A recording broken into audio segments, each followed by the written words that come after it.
దేవునికి మహిమ కలుగును గాక. ఆమేన్. పరిశుద్ధ గ్రంథం నుండి వాక్య భాగాన్ని ధ్యానం చేసుకుందాం. గలతీ పత్రిక అపోస్తులైన పౌలు గారు రాసిన గలతీ పత్రిక 3వ అధ్యాయము 3వ వచనాన్ని చదువుకుందాం. మీరింత అవివేకులైతిరా, మొదట ఆత్మానుసారంగా ఆరంభించి ఇప్పుడు శరీరానుసారముగా పరిపూర్ణులగుదురా. ప్రార్థన చేసుకుందాం.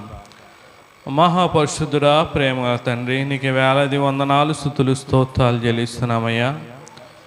పరిశుద్ధుడు పరిశుద్ధుడు పరిశుద్ధుడు పరిశుద్ధుడని నిత్యము గాన ప్రతిగానంతో కొనియాడబడుచున్న మా యేసురాజా, నీకే స్తుతులు స్తోత్రాలు చెల్లిస్తున్నాం తండ్రి. గడిచిన వారం దినములు కూడా మీ రెక్కల చాటును మమ్మల్ని కాచి కాపాడి నీ సన్నిధిలో ఈ రీతిగా మేము కూడి ఉండి నిన్ను ఆరాధించే యోగ్యత భాగ్యం మాకు ఇచ్చినందుకు నీకే వందనాలు. ఈ ఆరాధనని నీకే మహిమ గంత చెల్లులాగున జరిగించండి.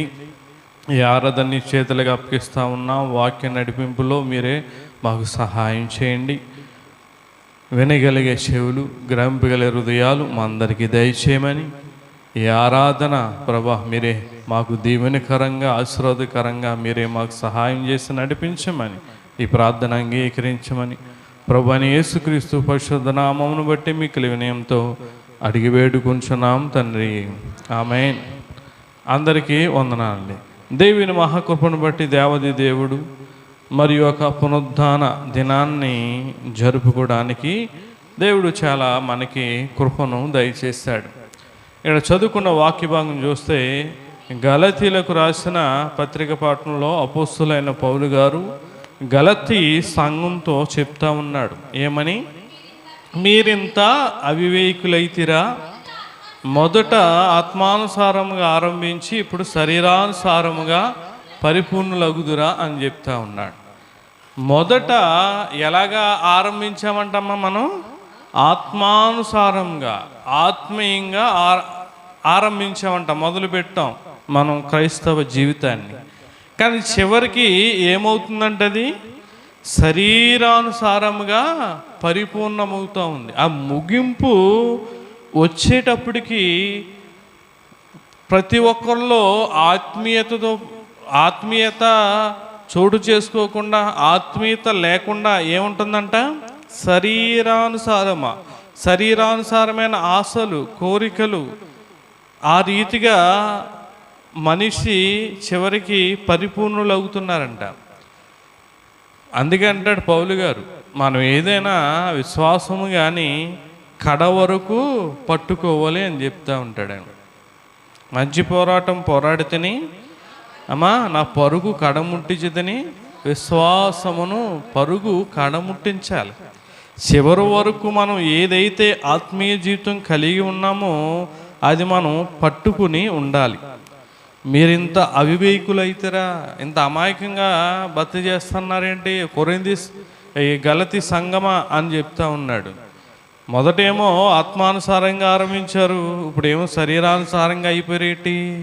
అంటే మొదట మీ పరిస్థితులు బాగోలేవు, మొదట మీ స్థితిగతులు బాగోలేవు. దేవుడు మీ పరిస్థితులు, మీ స్థితిగతులు ఈ మార్చేయడానికి ఏమైపోతున్నారంట? శరీరానుసారంగా పరిపూర్ణులు అవుతూ ఉన్నారంట. అంటే మన ఆత్మీయ జీవితంలో, నీ ఆత్మీయ జీవితంలో ఏది నువ్వు ఆరంభిస్తున్నావు, మొదలు పెడుతున్నావు అన్నది మనం ఈ ఉదయకాలం ముందు నేర్చుకుందాం. శరీరానుసారంగా కొన్నిటిని మనం మొదలు పెడతాం. చూడండి, మనకి ఏదైనా కంప్లైంట్, ఏదైనా ఒకటి వచ్చిందనుకో, షుగర్ కానీ లేకపోతే ఒక బీపీ కానీ ఏదన్నా వచ్చినప్పుడు ఏం మొదలు పెడతాం మనం? చెప్పండి అమ్మ, చెప్పండి. మెడిసిన్, ట్యాబ్లెట్లు వేసుకోవడం అనేది మొదలు పెడతాం. అలాగే కొంతమంది ఆరోగ్యం కోసం నేను వాకింగ్ చేయడం మొదలు పెడుతున్నాను అని చెప్తూ ఉంటారు. అలా మనం చూస్తే మన జీవితంలో అనేకమైనవి మనం ఆరంభిస్తాం, మొదలు పెడతాం.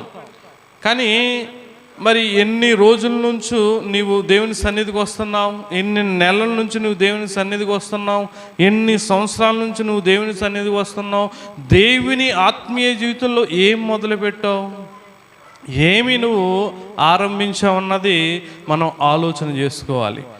మొదటిగా క్రైస్తవుడు ఆరంభించవలసింది ప్రార్థన.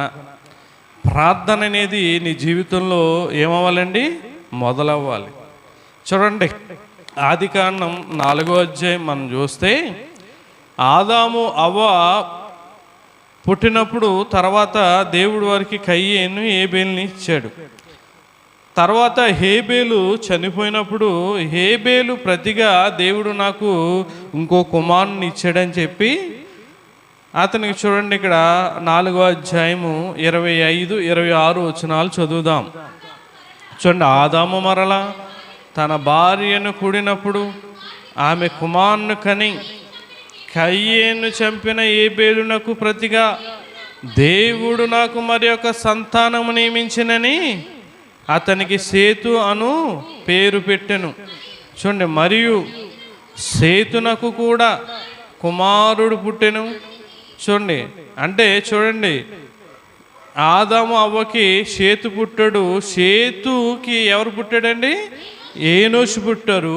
ఏనోషు పుట్టిన తర్వాత ఏం ఆరంభమైందంటే మనం చదివితే, అప్పుడు యెహోవా నామమున ప్రార్థన చేయుట ఆరంభమైనది. దేవునికి మహిమ కలుగునుగాక. ఆమేన్. క్రైస్తవుని జీవితంలో, విశ్వాసి జీవితంలో ఆరంభమవలసింది ఏంటండి? ప్రార్థన.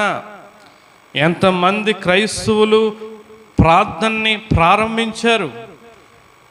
దేవుని సన్నిధికి వచ్చినప్పుడు మాత్రమే ప్రార్థన, దేవుని కూటాల్లో ఉన్నటప్పుడు మాత్రమే ప్రార్థన జ్ఞాపకం వస్తుంది.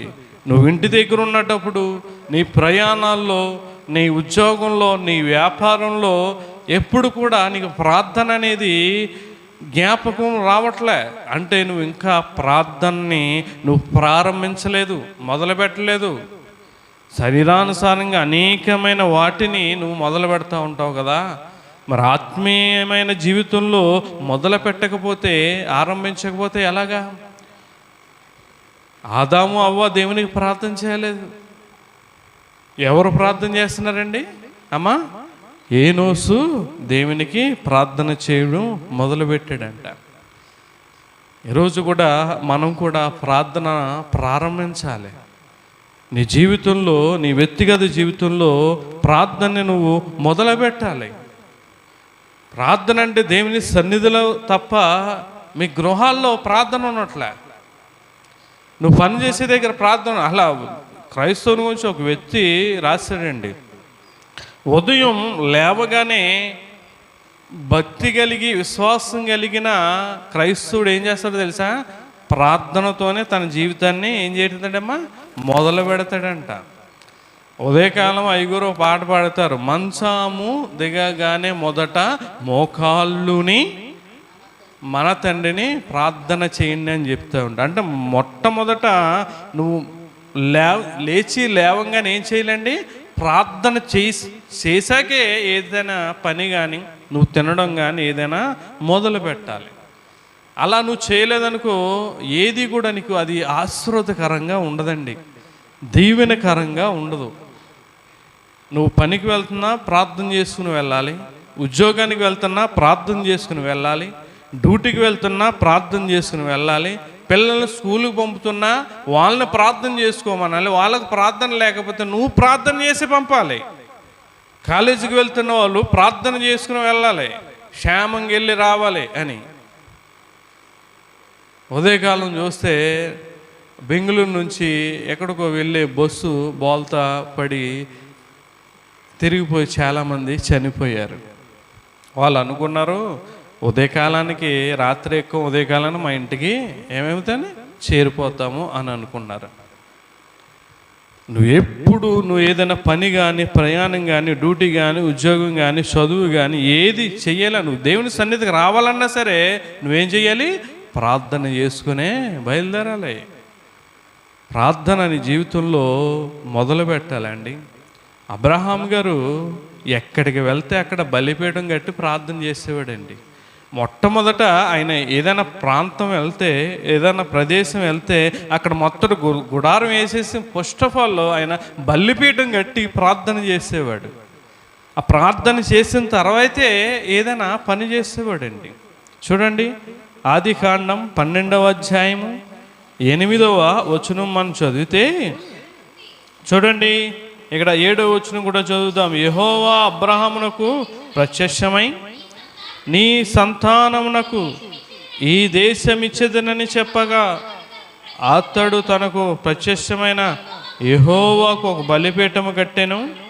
చూడండి, అక్కడ నుండి అతడు బయలుదేరి బేతేలునకు తూర్పునున్న కొండకు చేరి, పరమటునున్న బేతేలునకు తూర్పునున్న హాయికిని మధ్యను గుడారం వేసి అక్కడ యెహోవాకు బలిపీఠము కట్టి యెహోవా నామమును ప్రార్థన చేస్తును. దేవునికి మహిమ కలుగును గాక.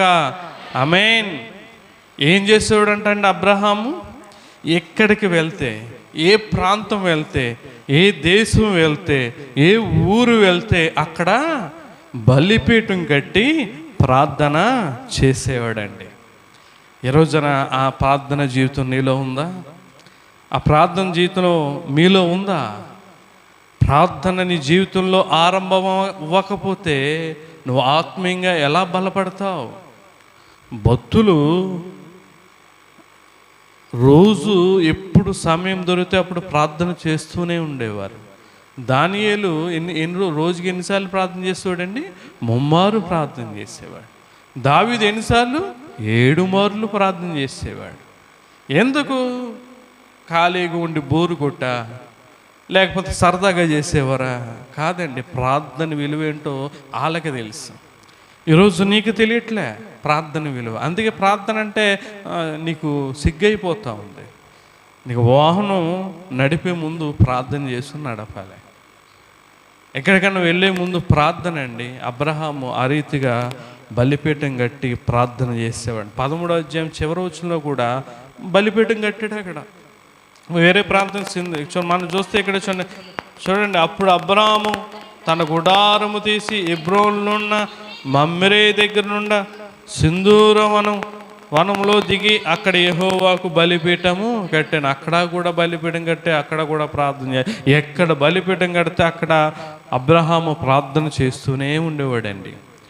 క్రైస్తవుని జీవితంలో ప్రార్థన ఆరంభం అవ్వాలి. ఇక్కడ మనం ఆలోచన చేస్తే చూడండి, యేసుక్రీస్తు వారు చెప్తా ఉన్నాడు. ఆయన ఏం చేసేవాడంట? లోకాసు వార్త 21వ అధ్యాయము, లోకాసు వార్త 21వ అధ్యాయము 36వ వచనం మనం చదివితే చూడండి, కాబట్టి మీరు జరగబో వీటి నెలను తప్పించుకొని మనుష్య కుమారుని ఎదుట నిలువబడుటకు శక్తివారగున్నట్లు ఎల్లప్పుడూ ప్రార్థన చేసు మెలుగుగా ఉండుడని చెప్పాను. అంటే చూడండి, మీరు జరగబో వీటి నెలలను తప్పించుకోవాలి. ఏం జరుగుతాయో తెలియదు. 2020లో కరోనా వచ్చింది, ఏమో 2030లో ఏది వస్తుందో తెలీదు. లేకపోతే వచ్చే సంవత్సరం 2025లో ఏదన్నా రావచ్చేమో.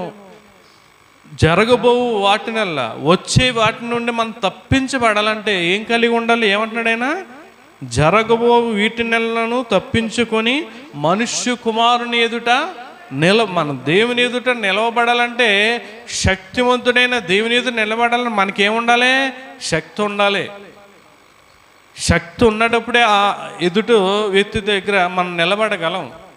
ఒక దెయ్యం పెట్టిన ఆమె దగ్గర మనం నిలబడగలమా? ఏమండి, నిలబడలేం. ఎప్పుడు నిలబడగలం? దేవుణ్ణి మనం కలిగినప్పుడు నిలబడగలం. ఎవరు నువ్వు, ఎక్కడి నుంచి వచ్చావు? చాలా సందర్భాలు కొన్ని దెయ్యాల్ని అమ్మగారు అయ్యగారు వదిలించినప్పుడు వాటితో మాట్లాడేవారు. అంటే ఏ శక్తి కలిగి ఉన్నారు వాళ్ళు? దేవునికి శక్తి కలిగి. మెట్ట మీద కానీ ఇక్కడ కూడా చాలా జరిగినాయి అప్పుడు. అంటే మనం దేవుని ఎదుట నిలవబడాలంటే శక్తి కావాలి. ఆ శక్తి ఎలా వస్తుందండి? ప్రార్థన వల్లనే వస్తుంది. ఎల్లప్పుడూ నువ్వు ప్రార్థన చేయొచ్చు, మెలకుగా ఉండుడని చెప్తా ఉన్నాడు. యేసుక్రీస్తు ప్రభువారు ఏం చేసేవారంటే, ఆయన బ్రతికిన దినములు సంవత్సరాలు కొద్ది దినములైనా 33 సంవత్సరాలైనా ఆయన ఉదయం లేవంగానే ఏం చేసేవాడు తెలుసా? చూడండి, మార్కు సువార్త 1వ అధ్యాయము 35వ వచనం మనం చదివితే చూడండి, ఆయన పెందన కాడనే లేచి ఇంకను చాలా చీకటి ఉండగానే బయలుదేరి అరణ్య ప్రదేశమునకు వెళ్ళి అక్కడ ప్రార్థన చేయుచున్నాను. ఏం చేస్తున్నానంటే నేను పెందల కాడే లేచి, ఎలా ఉందంటే ఇంకా చాలా చీకటిగా ఉంది. ఇప్పుడు మనకు రోడ్లు ఉన్నాయి, వీధి లైట్లు ఉన్నాయి, లేకపోతే నీ చేతిలో సెల్ లైట్ ఉంది, ఆ లైట్ లేకపోతే ఈ లైట్ వేసుకుంటావు. ఇంట్లో కరెంట్ ఆకపోతే ఇన్వర్టర్ ఉంది, ఆ లైట్ వేసుకుంటావు. కానీ అప్పుడు లైట్లు లేవు, వీధి లైట్లు లేవు, సెల్లో టార్చ్లు లేవు, ఏమీ లేవు. ఇంకా చాలా చీకటి ఉండగానే అరణ్య ప్రదేశంలోకి వెళ్ళి అక్కడ ఏం చేస్తున్నాడండి? తన జీవితం మొదట దేంతో ప్రారంభిస్తున్నాడు చెప్పండమ్మా? ప్రార్థనతో ప్రారంభిస్తూ ఉన్నాడండి. గుర్తుపెట్టుకుని ప్రియులారా, మొట్టమొదటిగా మన జీవితంలో ప్రారంభమవలసింది, మొదలు పెట్టవలసింది ఏంటమ్మా? ప్రార్థన మొట్టమొదటిగా. రెండోదిగా మనం చూస్తే చూడండి, రెండోదిగా ఏది ప్రారంభించాలంటే చూడండి, 2వ దినవృత్తాంతములు, రెండవదిగా నీ జీవితంలో దేవునికి ఇవ్వడం అనేది ప్రారంభించాలి, మొదలు పెట్టాలి. చాలామంది దేవునికి ఇవ్వడానికి వెనక అడుగు వేస్తూ ఉంటారు, దేవునికి ఇవ్వడానికి ముందుకు రావడానికి ఇష్టపడరు. కానీ దేవుడు చెప్తున్న మాట చూడండి, 2వ దినవృత్తాంతములు 31వ అధ్యాయము చూడండి, 2వ దినవృత్తాంతములు 31వ అధ్యాయం 10వ వచనం మనం చదివితే చూడండి, యెహోవా మందిరములోనికి జనుల కానుకలు తెచ్చుట మొదలు పెట్టినప్పుడు, అంటే మొదలు పెట్టడం అంటే ఏంటమ్మా? ప్రారంభించడం. అప్పటి వరకు దేవుని బిడ్డలు ఇశ్రాయేలు దేవునికి ఏం తెచ్చేవారు కాదు, కానుకలు కానీ ఏమి తెచ్చేవారు కాదంట. మనం ఆలోచన చేస్తే ప్రియుల చూడండి, హిజ్కియా రాజు వారికి ఆజ్ఞాపించారు. చూడండి, ఇక్కడ మీకు అదే 29వ అధ్యాయం చదువుదాం. చూడండి,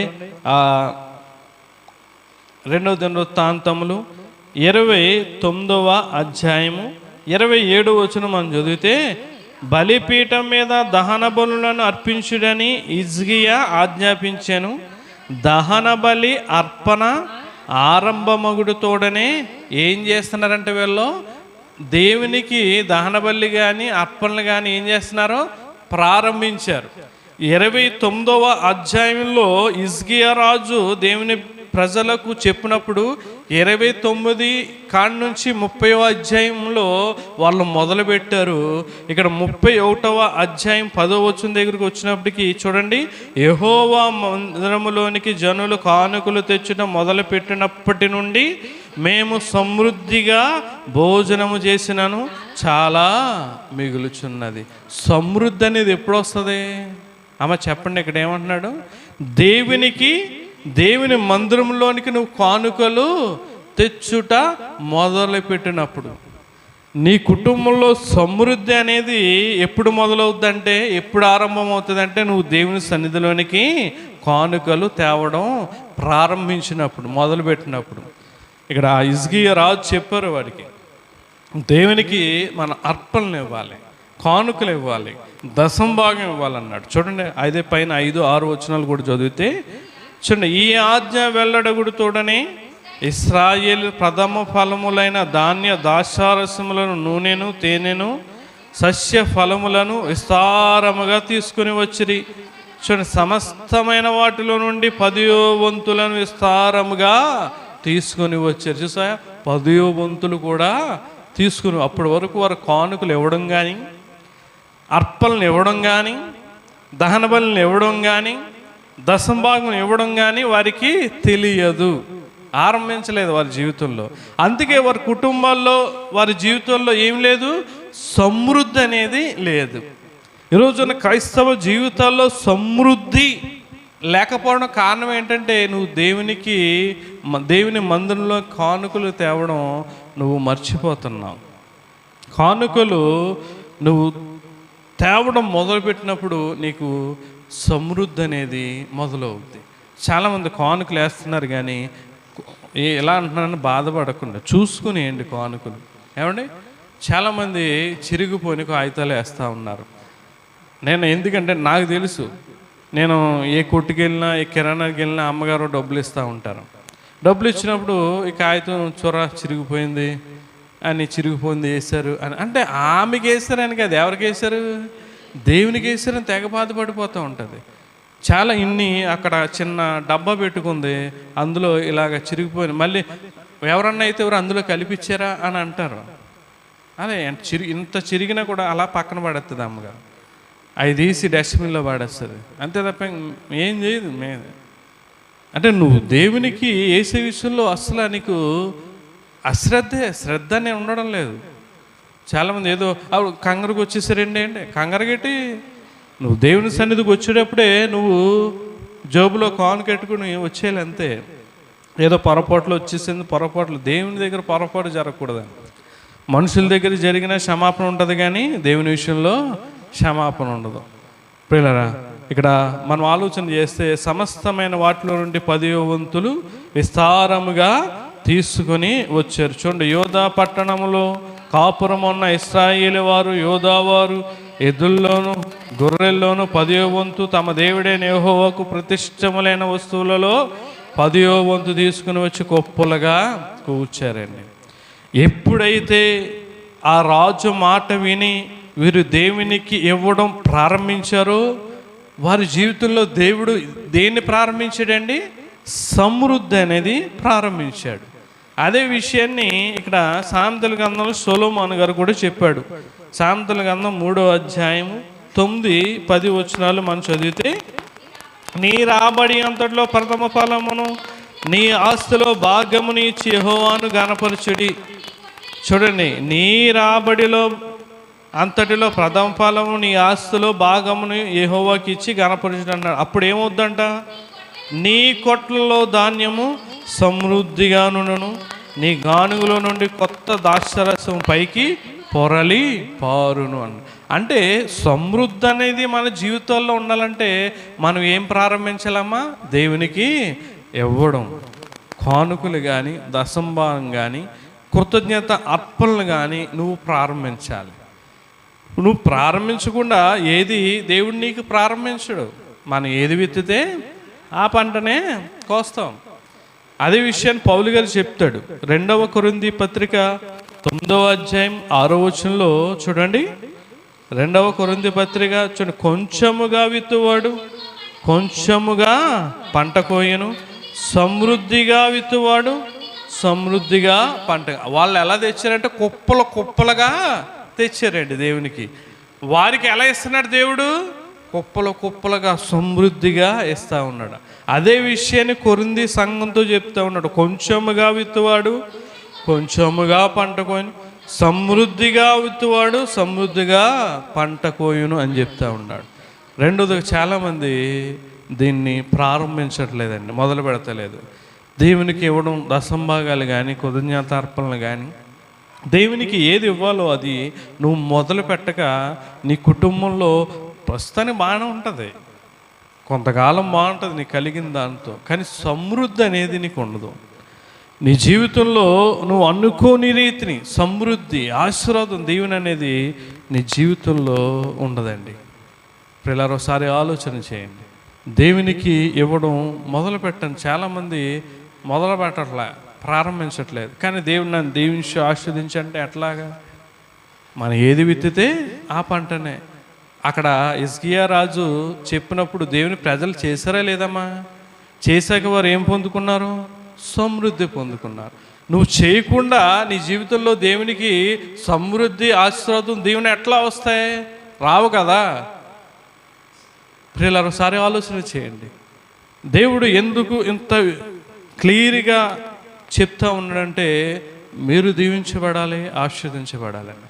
ఇక్కడ చూడండి, లోకాసు వార్త 11వ అధ్యాయము 42వ వచనంలో పరిసయ్యులు శాస్త్రులు ఏం చేస్తున్నారంటే, ఇక్కడ చూడండి, లోకాసు వార్త 11వ అధ్యాయం 42వ వచనం.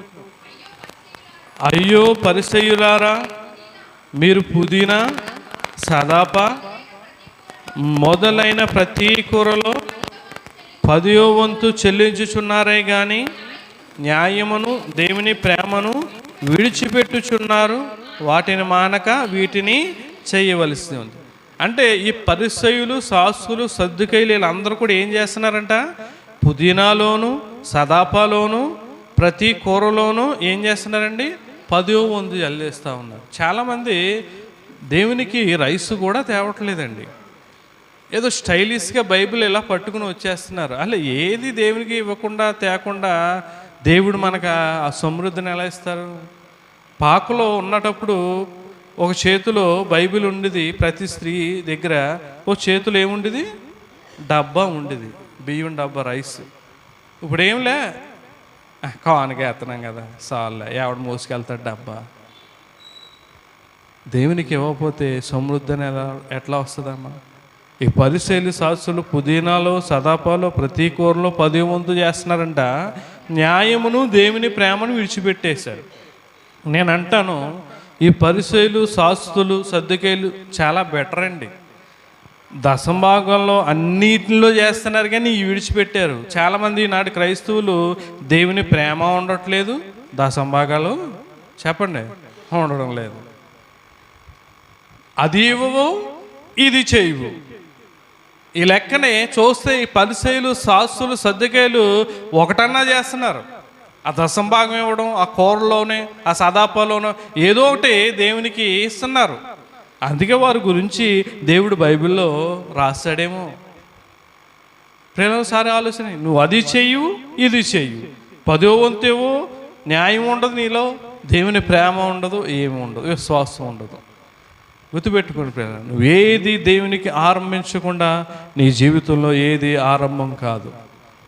మూడవదిగా ప్రియులారా, నువ్వు ఏం ప్రారంభించాలంటే నీ జీవితంలో దేవునికి సువార్త ప్రకటించడం ప్రారంభించాలి. మార్కు సువార్త 1వ అధ్యాయం చూడండి. ఇక్కడ కుష్ఠరోగి దేవుని దగ్గరకు వచ్చాడు. నీకు ఇష్టమైతే నన్ను శుద్ధినిగా చేయవయ్యా. అతన్ని ఎవరు ఇష్టపడలేదండి. బంధువులు కానీ, స్నేహితులు కానీ, ఇరుగు పొరుగు వారు కానీ ఎవరు కూడా ఆయన్ని ఇంట్లోకి చేర్చుకోవడానికి ఇష్టపడలే. ఎవరు ఇష్టం లేని జీవితం ఎందుకులే, ఏదో బతుకు, చనిపోదాం అని అనుకున్నాడేమో ఒకవేళ. అప్పుడు యేసుక్రీస్తు ప్రభువారి గురించి విని ఆయన దగ్గరికి వెళ్దాం, ఆయన ఒకవేళ ఆయన అన్నీ ఇష్టపడతాడేమో అని ఆయన దగ్గరకు వచ్చి అడుగుతూ ఉన్నాడు. 40వ వచనంలో చూడండి, కింద చదివితే, ఒక కుష్ఠరోగి ఆయన యొద్దకు వచ్చి ఆయన యొద్దట మోకాళ్ళుని, నీకు ఇష్టమైతే నన్ను శుద్ధినిగా చేయగలవని ఆయనతో చెప్పి ఆయనను వేడుకొనగా, ఆయన కనికరపడి చెయ్యి చాపి వాణ్ణి ముట్టి, నాకు ఇష్టమే, నీవు శుద్ధుడవు కమ్మని వానితో చెప్పాను. వెంటనే కుష్ఠరోగం వాణ్ణిని విడిచెను కనుక వాడు శుద్ధుడాయన. అప్పుడు స్వస్థత పొందాక యేసుక్రీస్తు ప్రభువు చెప్తున్నాడు, అప్పుడు ఆయన ఎవరితోనూ ఏమీ చెప్పకు సుమి, కానీ నువ్వు వెళ్ళి వారికి సాక్షార్థమే నీ దేహమును యాజకునికి కనుపరుచుకొను. నీవు సిద్ధుడు అయినందున మోషేని మించిన కానుకను సమర్పించినని వానికి ఖండితముగా ఆజ్ఞాపించిన వెంటనే వానిని పంపివేశాను. అతను ఏం చేస్తున్నాడు? ఆ కుష్ఠరోగి స్వస్థత పొందినవాడు. అమ్మ జాగ్రత్తగా చూడండి. అయితే వాడు వెళ్ళి దానిని గూర్చి విస్తారముగా ప్రకటించుటకును ఆ సంగతి ప్రచురము చేయుటకు ఆరంభించెను. దేవునికి మహిమ కలుగును గాక. ఏం ఆరంభించాడండి? ఏం మొదలుపెట్టాడు అతని జీవితంలో? అరే, నేను స్వస్థత పొందాను, దేవుడు నన్ను బాగు చేశాడు, నేను వెళ్ళి సరదాగా పని చేసుకుందాం, సంపాదించుకుందాం, తిందాం, తాగుదాం, లేదా చక్కగా పెళ్లి చేసుకుందాం, సుఖిద్దాం, అక్కడికి వెళ్దాం, అది చూద్దాం, ఇక్కడికి వెళ్దాం, అది తిందాం, అలా పోదాం, ఇలా పోదాం, లేకపోతే ఫ్రెండ్స్తో పోదాం, లేకపోతే బంధువుల దగ్గర పోదాం, నా తల్లిదండ్రులకు పోదాం అని అనుకోలేదండి. ఏం ప్రారంభించాడు అతని జీవితంలో? ఏం మొదలుపెట్టాడు? దేవుని సువార్త ప్రకటించడం మొదలుపెట్టాడు. అరే, ఈరోజు నీ జీవితంలో అనేకమైన వెళ్ళండి, నువ్వు వచ్చిన నాటి నుండి నీ జీవితంలో స్వస్థతలు, అద్భుత కార్యాలు, మేలులు, ఆశీర్వాదాలు ఎన్ని పొందుతూ ఉన్నావు. ఏది ప్రారంభం నీలో? నీ సువార్త. ఈ కుష్ఠరోగి చూడండి, స్వస్థత పొందాడు, వెళ్ళిపోయి తన జీవితం తను ప్రారంభించుకుందాం అని అనుకోలేదు. ఎలవయ్యా, వెళ్ళి కానికిచ్చి నీ బతుకేదో నీ బతుకు అని అన్నాడు. కానీ అబ్బా, ఈ బతుకు నువ్వు ఇచ్చింది, ఈ జీవితం నువ్వు ఇచ్చింది, ఇక్కడ నుంచి నీ కొరకే నేను బతుకుతానని ఇక్కడ ప్రకటించడం మొదలు. ఎలా ప్రకటిస్తున్నాడంటే విస్తారముగా ప్రకటించుటకును ఆ సంగతి ప్రచురము చేయుటకు ఆరంభించిన గనుక ఆయనక పట్టణములో బహిరంగముగా ప్రవేశింపలేక వెలుపల అరణ్యములలో నుండెను. నలుదిక్కుల నుండి జనులు ఆయన యొద్దకు వచ్చి. చూడండి, నలుదిక్కుల నుండి ఎక్కడికి వచ్చారంట? ఈయన వెళ్ళి ప్రకటించలేదండి. ఈ రోజున నువ్వు ఉన్న స్థలాల్లో సేవకుడు వచ్చి ప్రకటించాల్సిన అవసరం లేదు. నీవు గనుక నువ్వు వస్తున్న 4 దిక్కుల చోట్లలో నీకు చేసిన దేవుడు మేలు గురించి నువ్వు ప్రకటిస్తే ఆటోమేటిక్గా నలుదిక్కుల నుంచి ఇక్కడికి అనేక మంది వస్తారండి. ఈరోజున నువ్వు ప్రారంభించట్లే, ఆ కుష్ఠరోగి ప్రారంభించాడు దేవుని సువార్త ప్రకటించడం. ఈరోజు నువ్వు మొదలు పెట్టడం లేదు, ఎక్కడున్నావో అక్కడే ఉన్నావు. వచ్చాను, నా కుటుంబం బాగుంది, నా బిడ్డలో స్థిరపడుతున్నారు, రేపో మాపో చక్కబెడేస్తాం, ఇంకా అయిపోయింది నా జీవితం, ఎప్పటికప్పుడు దేవుడు పిలుచుకుంటాడు, వెళ్ళిపోతాం, పరలోకం వెళ్ళిపోతాం అని అనుకుంటున్నావేమో నువ్వు. దేవుడు లెక్క అడగడమ్మా? అడుగుతాడా? అడుగుతాడు. అన్ని వాక్యాలు విన్నావు కదా సేవకుల ద్వారా, ఏ ఒక్కరికన్నా నువ్వు సువార్త ప్రకటించావు అని అడుగుతాడు దేవుడు. ఈ వ్యక్తిని చూసి చాలా ఆశ్చర్యపోయానండి. అరే, వాడు వెళ్ళి స్వస్థత పొందాక చక్కగా బ్రతకొచ్చు కదా, దేవుని సువార్త ప్రకటించవలసిన అవసరం ఏంది? ప్రకటించాడు కనుక ఈ పరిశుద్ధ గ్రంథంలో ఎవరి పేరు రాయబడి, ఆ కుష్ఠరోగి గురించి రాయబడి ఉందని. నీవు కూడా ప్రకటిస్తే జీవగ్రంథం ముందు నీ పేరు రాయబడతాడు. ప్రియులారా, ఒకసారి ఆలోచన చేయండి. యేసుక్రీస్తు ప్రభువారు కూడా శిష్యుల్ని పంపించి ఏమి ప్రారంభించమన్నాడు? ఆయన సువార్తకు పంపించి సువార్తను ప్రకటించడం ప్రారంభించమన్నాడు. చూడండి, మార్కు సువార్త 16వ అధ్యాయం 15వ వచనంలో ఉంటుంది. మరి మీరు వెళ్ళి సంఘాలు కట్టుకుని డబ్బులు సంపాదించుకోకండి, లేకపోతే తిండి సంపాదించుకోండి, జనాల్ని మందిరంలోకి సంపాదించుకోండి అని చెప్పలే. సువార్త ప్రకటించండి, ఆత్మను రక్షించండి అన్నాడు ఆయన. మీరు ప్రారంభించండి అన్న. ఏమన్నాడు? మరియు మీరు సర్వలోకమునకు వెళ్ళి సర్వ సృష్టికి సువార్తను ప్రకటించడి, నమ్మి బాప్తిసం పొందినవాడు రక్షింపబడు, నమ్మని వానికి శిక్ష విధం. శిష్యుల్ని పంపి మీరు సువార్త ప్రకటించండి, ప్రారంభించండి, మొదలు పెట్టండి. నమ్మినవాడు రక్షించబడతాడు, నమ్మనివాడు శిక్షను పొందుతాడు. అంతే తప్ప మీరు వేరే ప్రారంభించి అయ్యి సంపాదించుకోవడానికి ప్రారంభించకండి అని చెప్పాడు. కానీ ఈనాటి సేవలు ఎలా ఉన్నాయో తెలుసా? మందిరాలు సంపాదించడం, మందిరంలో విశ్వాసం సంపాదించుకోవడం, జోబులో డబ్బులు సంపాదించుకోవడం, ఈరోజు రకరకాలుగా మారిపోతూ ఉందండి. ప్రియులారా, నీకు ఈ వాక్యం అర్థమైతే దేవుణ్ణి ప్రకటించు.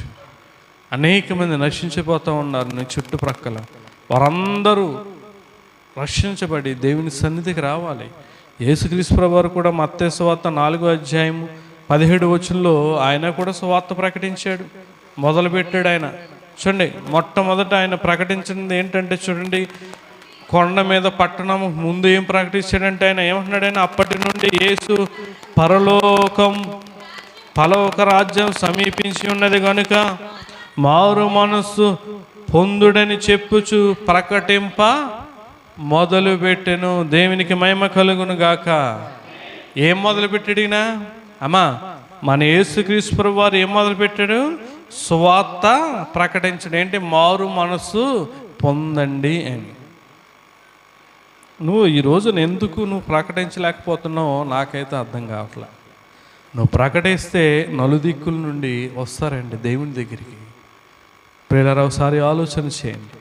మనం ఆలోచన చేస్తే మార్కు సువార్తలో సేన అనే దెయ్యములు పట్టిన వాడు ఉన్నాడు. యేసుక్రీస్తు ప్రభువారు చూడండి అక్కడికి వెళ్ళి ఆ వ్యక్తిని స్వస్థపరిచాడు. మనం విన్నాం కదా అనేక పర్యాలు. నేను పైన వివరిస్తూ ఉన్నాను. మార్కు సువార్త 5వ అధ్యాయం నుంచి మొదటి వచనం నుంచి మాటలు రాయబడి ఉన్నాయి. అయితే దేవుడు ఏం చేస్తారంటే ఆ వ్యక్తిని, అతనిలో ఉన్న సేన అనే ఆత్మలో అపవిత్రాత్మల్ని పందుల్లోకి పంపించి ఆ వ్యక్తిని ఏం చేస్తాడండి? స్వస్థపరుస్తాడు. స్వస్థపరిచాక ఆయన అంటాడు, చూడండి 19వ వచనం 5వ అధ్యాయం మార్కు సువార్త 19:20. ఆయన వానికి సెలవీయగా, నీవు నీ ఇంటి వారి యొద్దకు వెళ్ళి ప్రభువు నీ యందు కనికరపడి నీకు చేసిన కార్యములన్నిటినీ వారికి తెలియజెప్పమనేను. చూడండి, నీ ఇంటికి వెళ్ళి చెప్పు, నువ్వేంట్రా ఎలాగున్నావు, చక్కటి బట్టలు కట్టుకున్నావు, నీ అవతారం ఎలా ఉందేంటి, నువ్వు ఎలా ఉండేవాడు కదా అని అడుగుతారు. అప్పుడు యేసు ప్రభు నేను స్వస్థపరిచాడని చెప్పు అని అన్నాడు. కానీ అతని ఇంటికి వెళ్ళా. కింద చదువుదాం. వాడు వెళ్ళి యేసు తనకు చేసినవన్నీ దెకాపోలిలో ప్రకటింపనారంభింపగా అందరూ ఆశ్చర్యపడిరి. దేవునికి మహిమ కలుగును గాక. ఆమేన్. నువ్వు ఇంటికి వెళ్ళి చెప్పి నీ ఇంట్లో ఉండు, చక్కగా నీ జీవితాన్ని కొనసాగించుకో అన్నాడు. కానీ ఈ వ్యక్తి ఏం చేస్తున్నాడండి, ఇంటికి ఊరిలోకి వెళ్ళాడు. దెకాపోలిలో ఊరిలోకి వెళ్ళి ఏం చేస్తున్నాడు, దేవుడు తనకు చేసిన వాటినన్నిటినీ ప్రకటింపనారంభించాడండి, మొదలుపెట్టాడు. అందరూ కూడా ఏమైపోయారంటండి, ఆశ్చర్యపోయారు. దేవుణ్ణి తెలుసుకున్నారండి. ఈరోజు నువ్వు దేవుణ్ణి తెలిసే అవకాశం ఏమట్లే. పార్టీల గురించి చెప్తావు, నీ బెడ్ల గురించి చెప్తావు, ఇలాగండి ఎంత మంచోళ్ళు తెలిసా నా బెడ్లో, ఎంత స్థిరపడిపోయారో, ఉద్యోగం చేస్తున్నారు, ఎంత బాగా చదువుతారో. ఎందుకండి, దేవుడు నీ బిడ్డలు జ్ఞానం ఇవ్వకుండా, దేవుడు నీకు ఏది ఇవ్వకుండా ఎలా వస్తుంది? ఏది రాదు కదా. తల్లిదండ్రులను చూసినా బిడ్డలను చూసినా వాళ్ళ గురించి వీళ్ళ గురించి వాళ్ళు చెప్పడం తప్ప ఎక్కడ కూడా నేను దేవుని గురించి ఒక మాట ఒకళ్ళు ప్రకటించానని చెప్పే నాదుడే కనబట్లే. చూడండి, దెయ్యాలు పెట్టిన వాడు, ఆ కుష్ఠరోగి, సమరయ స్త్రీ కూడా వెళ్ళి ఆ ఊరిలోకి వెళ్ళి ఏం చేసిందండి, నేను చేసినవన్నీ నాతో చెప్పిన ఈ మనుష్యుని చూడండి అని చెప్పింది. ప్రియులారా, నీ జీవితంలో, ఆత్మీయ జీవితంలో ఏమి ఆరంభించావో దేవుడు మాట్లాడుతున్నాడు. ఇకనైనా నువ్వు ఆరంభించకపోతే దేవుడు లెక్క అడుగుతాడు. చివరిగా చూడండి, ఎబ్రీ పత్రిక 2వ అధ్యాయము 3-4 వచనాలు చదువుదాం. చూడండి, ఇంత గొప్ప రక్షణను మనము నిర్లక్ష్యము చేసిన ఎడల ఎలాగూ తప్పించుకుందాము. చూడండి, అట్టి రక్షణ ప్రభువు బోధించుట చేత ఆరంభమై. రక్షణ ఎలా ఆరంభమైందండి? అమ్మ చెప్పండి, రక్షణ ఎలా ఆరంభమైంది? అందరూ చెప్పండి. ప్రభువు ప్రకటించడం ద్వారా. అంటే రక్షణ అనేది బోధించడం ద్వారా, ప్రకటించడం ద్వారా ఆరంభమైంది. లేకపోతే ఈ రోజున మనకు రక్షణ కానీ, దేవుణ్ణి మనం తెలుసుకుని మారుమనసు పొందడం కానీ ఇటువంటిది ఏమి ఉండదు. దేవుడు మనకి రక్షణ ఎలాగా అనుగ్రహించాడంటే బోధించుట ఆరంభమై, బోధించుట చేత. ఇక్కడ చెప్తా ఉన్నాడు, ఎంతో గొప్ప రక్షణ మనం నిర్లక్ష్యం చేసిన ఎడల ఎలాగూ తప్పించుకుందాము. అట్టి రక్షణ ప్రభువు బోధించుట చేత ఆరంభమై, దేవుడు తన చిత్తానుసారముగా సూచక క్రియల చేత, మహత్కార్యముల చేతను, నానా విధములైన అద్భుతముల చేతను, విధములైన పరిశుద్ధాత్మ వరములను అనుగ్రహించుట చేతను వారితో కూడా సాక్ష్యమిచ్చుచుండగా వినిన వారి చేత మనకు దృఢపరచబడెను అని చెప్తా ఉన్నాడు. రక్షణ అనేది ఎలాగ ఆరంభమైందమ్మా? దేవుడు సువార్త బోధించడం చేత, ప్రకటించడం చేత. అంటే నీ చుట్టూ ఉన్న వారికి కూడా రక్షణ కలగాలంటే నువ్వేం చేయాలి చెప్పండి? దేవుని సువార్త ప్రకటించడం ఆరంభించాలి. సువార్త బోధించడం నువ్వు ఆరంభించాలి.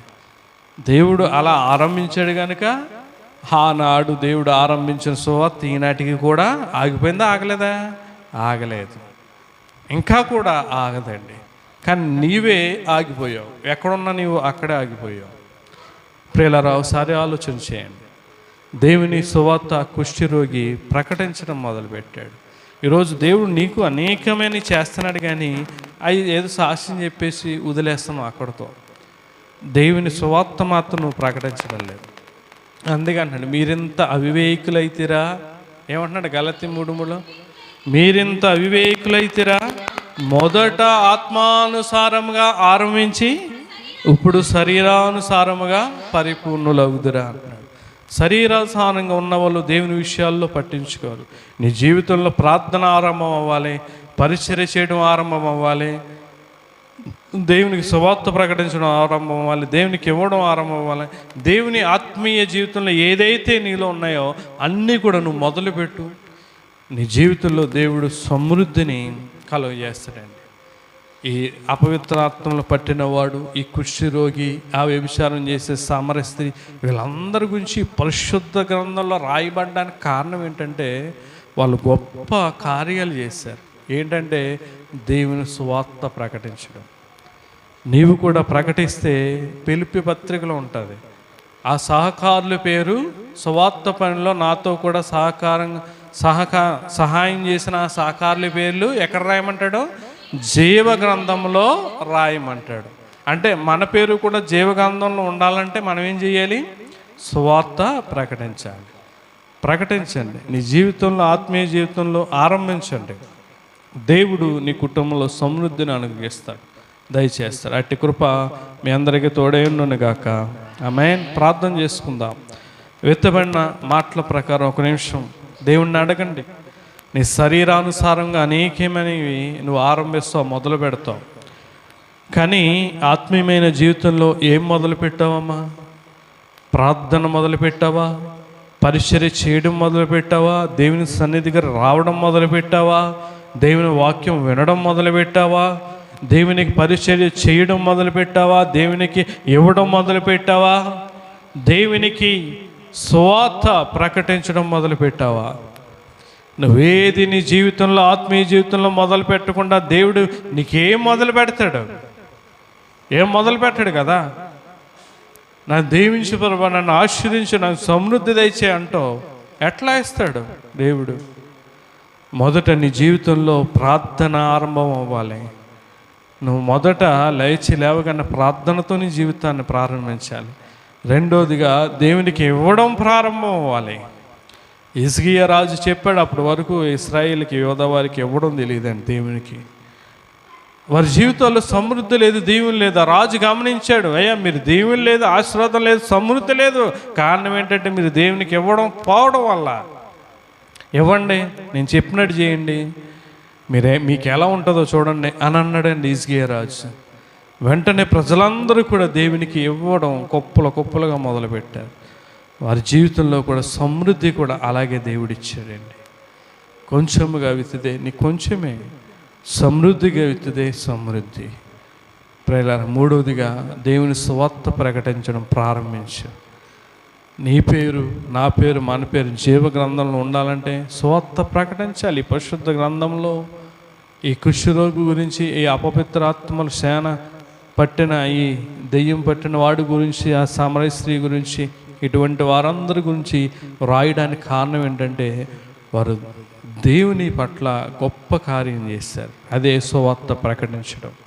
నువ్వు సువార్త ప్రకటించకపోతే శ్రమలు వస్తాయమ్మా. ఎక్కడైనా ప్రకటించు, వింటే వింటారు, లేకపోతే లేదు. నువ్వు మాత్రం నీ ధర్మం, నీ బాధ్యత ఏంటంటే దేవుని సువార్త ప్రకటించడం. ప్రకటిద్దాం. ప్రార్థన చేసుకుందాం. మహాగుండ, మహోన్నతుడ, సర్వాధికారి, ఈ ఉదయకాలం మందు మా ఆత్మీయ జీవితంలో మేమేమి ప్రారంభించాలో మాతో తేటగా మాట్లాడినందుకు నీకే వందనాలయ్యా. ఈ మాటలు బట్టి మమ్మల్ని బలపరిచి ఇంకా ఆత్మీయంగా నీ విశ్వాస జీవితంలో, ఆత్మీయ జీవితంలో ముందుకు కొనసాగడానికి మీరే మాకు సహాయం చేసి నడిపించమని, ప్రార్థన అంగీకరించమని ప్రభు అయిన యేసుక్రీస్తు పరిశుద్ధ నామమును బట్టి మిక్కిలేనేంతో అడిగి వేడుకొనుచున్నాం తండ్రి. ఆమేన్. అందరికీ వందనాలు.